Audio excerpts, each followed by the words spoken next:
Siddipet rural మండలంలో చిరుత వాటి పిల్లల సంచారం కలకలం రేపింది. జిల్లా కేంద్రానికి శివారు ప్రాంతమైన బోరుగుపల్లి వద్ద వాటి కదలికలను స్థానికులు గుర్తించారు. స్థానిక యువకులు నరసింహులు స్వామి తమ పొలం వద్ద సాయంత్రం పాలు సేకరించేందుకు వెళ్లారు. అయితే పాలు పితికే సమయంలో 2 చిరుత పిల్లలు వారికి కనిపించడంతో ఉలిక్కిపడి పరుగున గ్రామంలోకి చేరుకుని గ్రామస్తులకు వివరించారు. కొందరు వచ్చి చూడగా వారికి కూడా కనిపించినట్లు తెలిపారు. కొద్దిసేపటికి పొదలోకి వెళ్లిపోయాయన్నారు.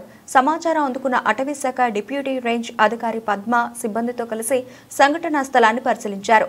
బోను ఏర్పాటుకు చర్యలు చేపట్టి సీసీ కెమెరాలు ఏర్పాటు చేయనున్నట్లు ఆమె పేర్కొన్నారు.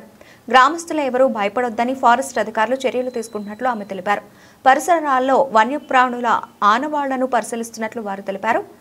ఎడుకోడు దర్గా సమీపంలో ఓ లారీ డ్రైవర్కు చిరుత 2 పిల్లలు వారం క్రితం కనిపించినట్టు తెలిపారు.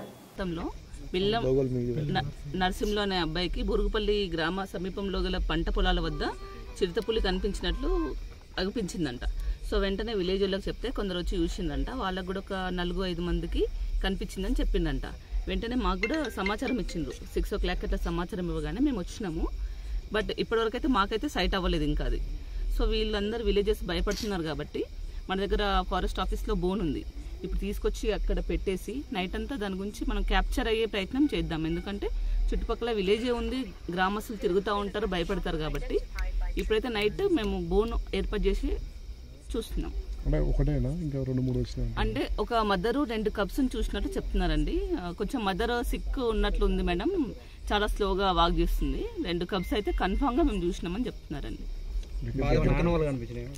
ఆనవాళ్ళు అయితే ఇప్పుడు నైట్ టైం కదండి, మార్నింగ్ అవర్స్ లో మనకి ఇప్పుడు తడి ఉంటే కనుక వాటి పగ్ మార్కును బట్టి మనం చెప్పొచ్చు అది ఏ జంతువు అనేది చెప్పొచ్చు.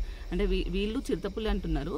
దాని సైజ్ అంటే పగ్మార్క్ యొక్క సైజుని బట్టి చిరుతపుల్ల హైనానా లేకపోతే మామూలుగా కుక్కలనే చూసి ఇట్లా అనుకుందా ఏదనేది మనకు మార్నింగ్ కన్ఫర్మ్ అయిపోతుందండి. ఒక 1 week 10 days బ్యాక్ నుంచి ఇర్కోడ్లో విలేజ్ మన రోడ్ పైన కనిపించిందని చెప్పి మా బీట్ ఆఫీసర్కి ఇన్ఫర్మేషన్ వచ్చిందని చెప్పిండ్రు. సరే వెళ్ళి చూడమ్మా అంటే చూసినా మేడం, నాకైతే ఏం కనిపించలేదు ఆనవాళ్ళని చెప్పిండ్రు. ఈ చుట్టుపక్కలే ఒక 1 kilometer లోపల ఈ 1 week 10 days నుంచి తిరగొచ్చు అని గ్రామస్తులు ఒక మాట చెప్పారనమాట. దాని ప్రకారం మేము రావడం జరిగింది. దీనిపైన ప్రజలకు మీరు ఏం చెప్తున్నారు? అంటే మామూలుగా ఇన్ కేస్ అది ఒకవేళ చిరుతపులి అయితే కనుక కొంచెం దానికి తగు జాగ్రత్తలు పాటించాలి. మదర్ అండ్ కబ్ ఉంటే ఖచ్చితంగా అటాక్ చేసే అవకాశాలు ఉంటాయి కాబట్టి ఎటైనా వెళ్ళినప్పుడు టార్చ్ తీసుకొని వెళ్ళడము, సౌండ్ చేస్తూ వెళ్ళడము అట్లాంటివి చూసుకోవాలండి. మనం బోన్ ఏర్పాటు చేద్దాము. ఒక 2-3 days అక్కడే ఉంచితే కనుక ఒకవేళ అదే ఉంటే క్యాప్చర్ అవుతుంది, బోన్కి ట్రాప్ అవుతుంది ఖచ్చితంగా. లేదంటే కనుక మనం ఏదైనా సౌండ్ అట్లా చేసి చుట్టుపక్కల RF ఉంటుంది కదండి, దాంట్లోకి పంపించే అవకాశం